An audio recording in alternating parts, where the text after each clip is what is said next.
తెలంగాణ.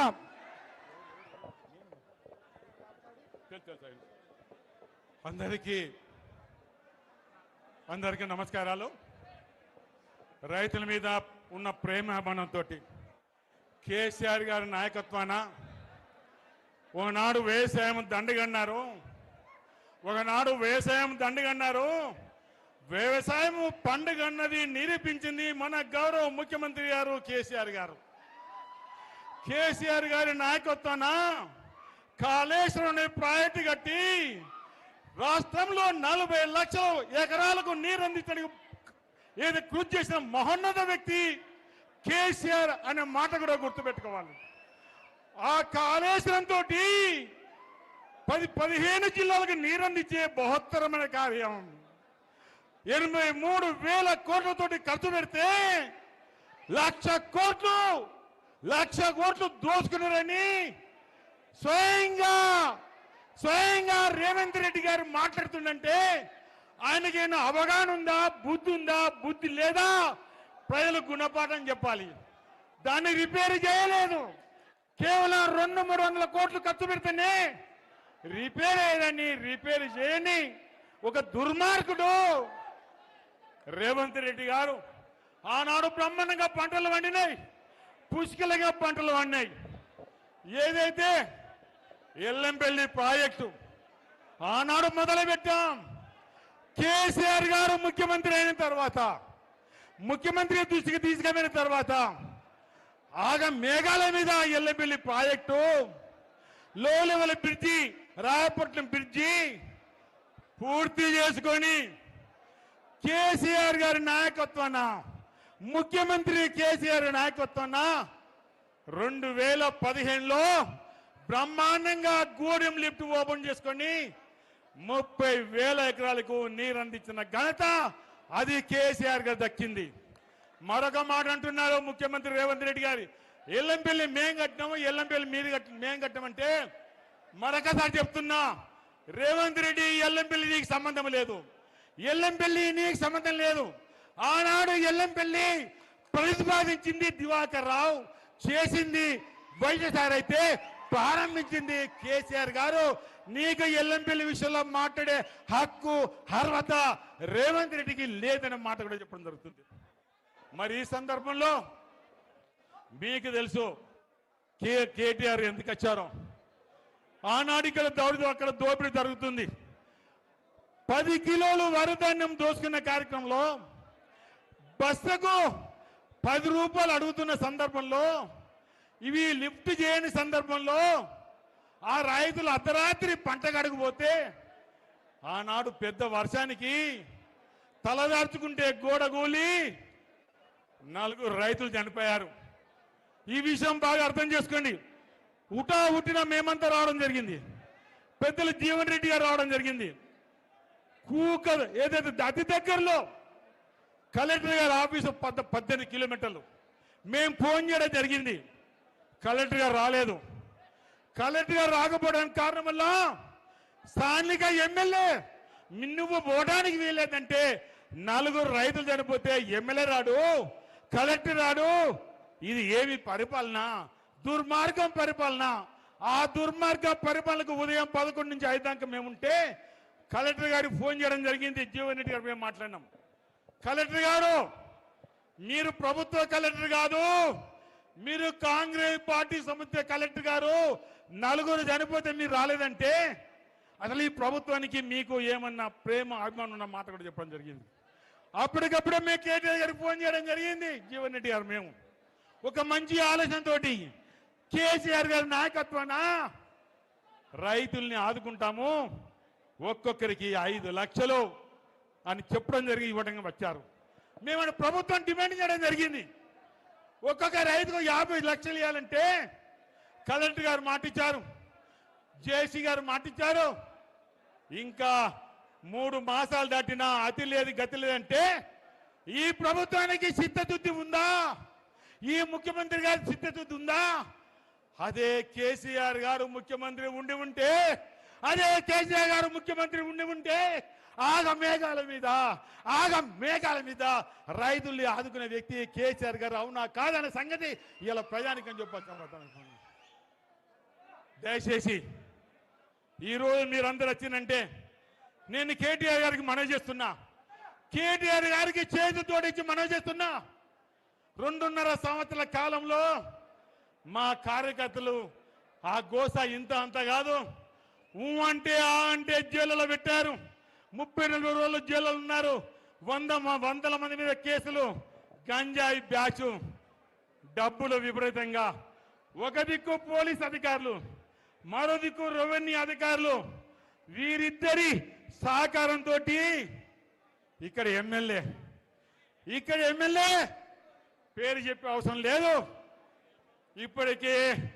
ఇప్పటికే కాంగ్రెస్ ప్రభుత్వంలాగా రేవంత్ రెడ్డి గారు దోచుకుంటే ఇక్కడ ప్రేమ్ సాగర్ రావు గారు ఇప్పటికే 500 కోట్లు అథెంటిక్ గా బ్యాంకులకు అప్పు కట్టిందంటే ఎంత దుర్మార్గం పాలన. 52 నుంచి ఇప్పుడు 52 నుంచి స్వాతంత్రం వచ్చిన తర్వాత అప్పటి నుంచి ఎంతో మంది ఎమ్మెల్యేలు ఉన్నప్పటికీ ఏ ఎమ్మెల్యే ఇలాంటి దుర్మార్గం పనిచేయలేదు. ఈ రకంగా చేసే వ్యక్తికి, పార్టీకి, ప్రభుత్వానికి గుణపడని చెప్పాలి, రేవంత్ రెడ్డి గారికి గుణపడని చెప్పాలి. మళ్ళీ ఈరోజు రైతాంగం కోరుకుంటున్నారు, మళ్ళీ రావాలి, కేసీఆర్ గారు రావాలి అనే రైతాంగం కోరుకుంటున్నారు. ఈ సందర్భంలో మొక్కవోని ధైర్యంగా నిరంతరం కేటీఆర్ గారి మీద, మన బీఆర్ఎస్ నాయకుల మీద ఏ రకంగా కాంగ్రెస్ పార్టీ దుష్ప్రాసం, అడుగడుగున అడ్డంకులు, అడుగడుగున అరెస్టులు చేస్తామంటే ఏమంటున్నాడు మన యువ నాయకుడు కేటీఆర్ గారు? ఏది చేసినా భయపడలేదు, జైల్లో పెట్టినా భయపడలేదు. మేము ఆనాడు ఒక్కడే బయలుదేరి తెలంగాణ తెచ్చిన కేసీఆర్ గారి బిడ్డగా నేను ముందున్నా అనే మాటలు కేటీఆర్ గారు వింటుంటే మేమంతా మీకు అండగా ఉన్నాం. కేటీఆర్ గారు, మేమంతా మీకు అండగా ఉన్నాం. ఈ తెలంగాణ గడ్డ మీద పుట్టిన ప్రతి బిడ్డ మీకు అండగా ఉంది. ముందుకెళ్ళండి. జైల్లో పెట్టినా భయపడలేదు, ఏదైనా భయపడలేదు.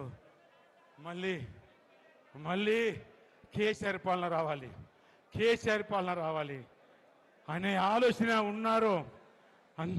ఈ సందర్భంలో పెద్ద ఎత్తున వర్షంలో కూడా మీరు అందరు వచ్చారంటే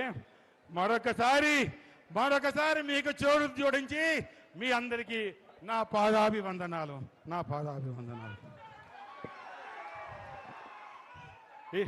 ఈశ్వర్ గారు మాట్లాడతారు. దయచేసి పెద్దల గౌరవంలో మాజీ మంత్రి ఈశ్వర్ గారు మాట్లాడతారు.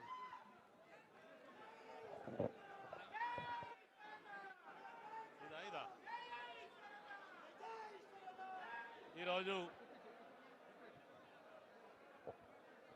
లక్షట్పేట పట్టణంలో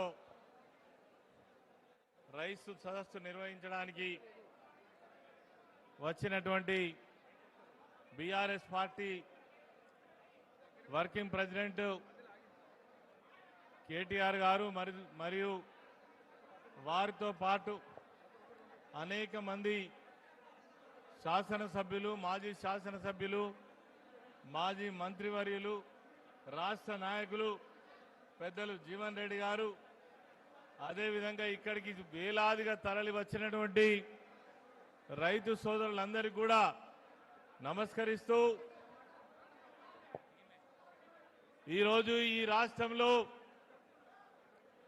ప్రభుత్వాన్ని నిర్వహిస్తున్నటువంటి దయలేని రైతు వ్యతిరేక విధానాలను అనుభవిస్తున్నటువంటి ప్రభుత్వం రేవంత్ రెడ్డి ప్రభుత్వం. ఇక్కడికి ఈరోజు రావడానికి ప్రధానమైనటువంటి కారణం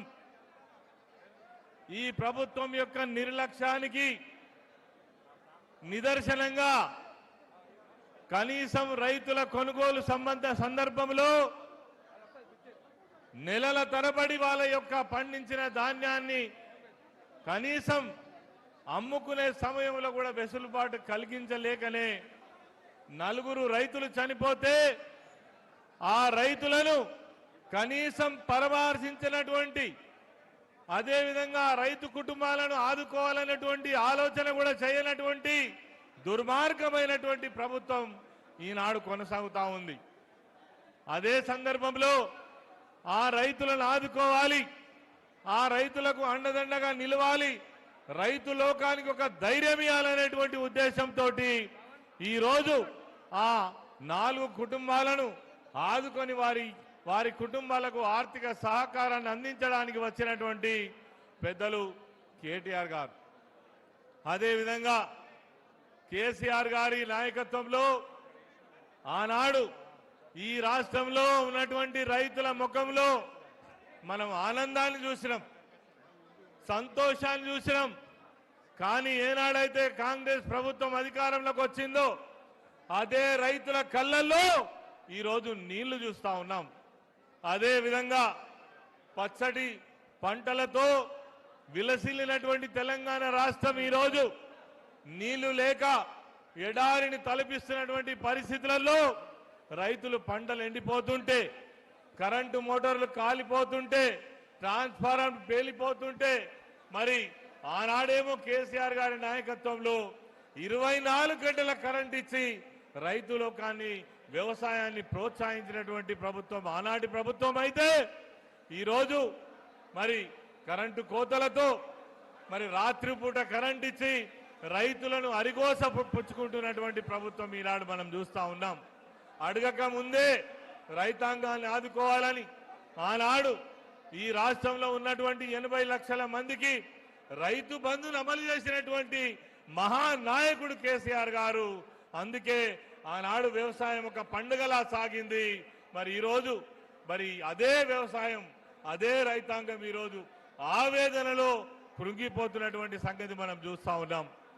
నేను ఎక్కువసేపు మాట్లాడకుండా ఈరోజు ఈ రైతు వేదిక ద్వారా రైతులు పండించేటువంటి పంటలు ప్రతి గింజ పైన రైతు యొక్క ఆవేదన, వారి కష్టం ఏ విధంగా ఉంటుందో మరొక్కసారి రైతు లోకానికి గత ప్రభుత్వంలో రైతాంగానికి అందించినటువంటి సౌకర్యాలను మరొక్కసారి మననం చేసుకోవడం కోసం ఈ ప్రభుత్వం చేస్తున్నటువంటి దగాకోరు విధానాలను, రైతు వ్యతిరేక విధానాలను, కనీసం యూరియా ఇవ్వనటువంటి, అదేవిధంగా కొనుగోలు కేంద్రాల దగ్గర నెలల తరబడి పడికాపులు కాల్చేటువంటి పరిస్థితి నుండి రైతు లోకాన్ని మళ్లీ కాపాడుకోవడం కోసం కేసీఆర్ నాయకత్వంలో తిరిగి మన ప్రభుత్వం రావాలి, రైతు ప్రభుత్వం రావాలి, రైతు లోకానికి అన్ని సౌకర్యాలు గొప్పగా జరగాలనే ఉద్దేశంతో ఈ రోజు ఈ యొక్క రైతు సదస్సులు నిర్వహించడం జరుగుతూ ఉంది.